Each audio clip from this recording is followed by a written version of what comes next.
Record COVID case numbers are now having a flow-on effect to our supermarkets with a shortage of produce on New South Wales shelves. David Leaney, an international supply chain management lecturer at ANU, joins me now. Good afternoon to you. Good afternoon.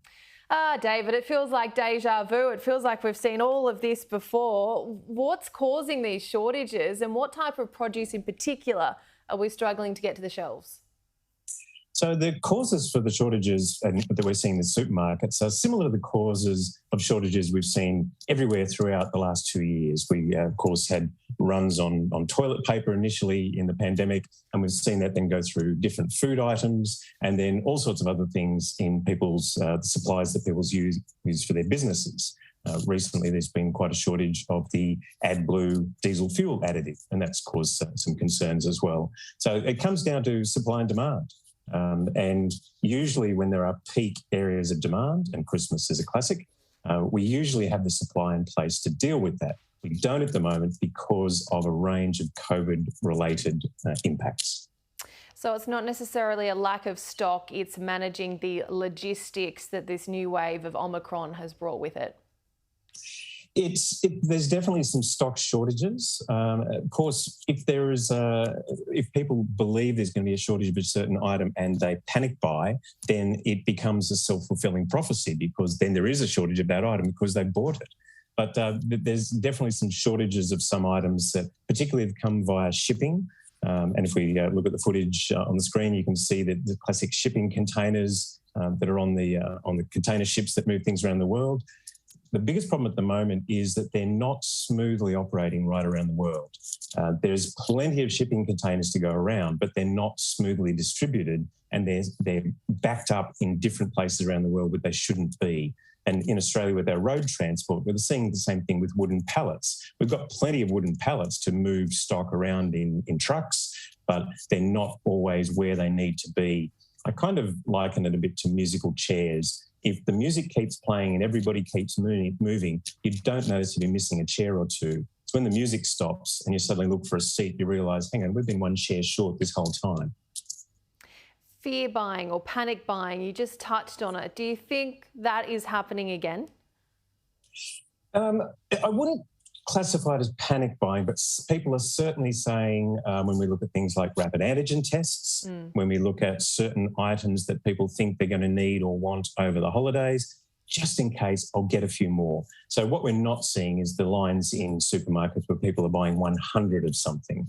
But we are seeing people put a couple extra in the trolley. And that does lead to when you've got a higher than normal demand and a lower than normal supply, that's when you get those impacts. So when, the multi-million dollar question, when might we see these situations change?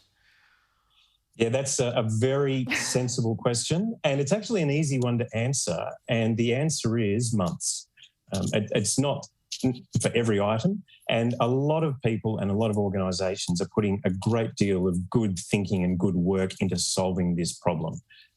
When you look at shortages of individual specific items, they look for alternate sources of supply, they look for domestic production if it was something that we'd previously imported, and there is a way to fix that within a month or two. When it comes to getting the whole world's supply chain, and therefore Australia's national supply chain, flowing smoothly and back to what it used to be, that literally, unfortunately, is months away. And it's months away for the same reason that you can't necessarily get a booking at your favourite restaurant. They've had to close sometimes because of staff shortages. And that's been an example from some recent history with some friends. We just couldn't get into a place because they said, unfortunately, we've got to close for the next 3 nights due to staff shortages. We've got all of the supplies we need. We don't have the staff. So it's a while before all of the impacts of this Omicron-related wave of COVID filter through, a couple of months away. That was going to be my next question. Have we felt the worst of it yet? Do you think there is going to be this flow-on effect? I think we're probably doing quite well in terms of the supply chain itself. I don't expect major more shortages because the demand smooths out. Once you've had the peak Christmas, New Year period, people go back to normal patterns of buying, and that doesn't have these really strong peaks. So you can imagine that trying to get a Christmas ham on the 23rd of December is going to be very, very difficult.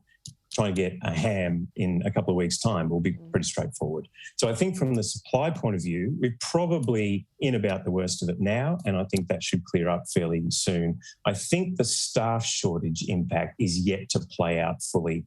I think there'll be some more impacts in terms of staff shortages and in terms of businesses individually impacted as opposed to the whole sector or the whole industry being impacted.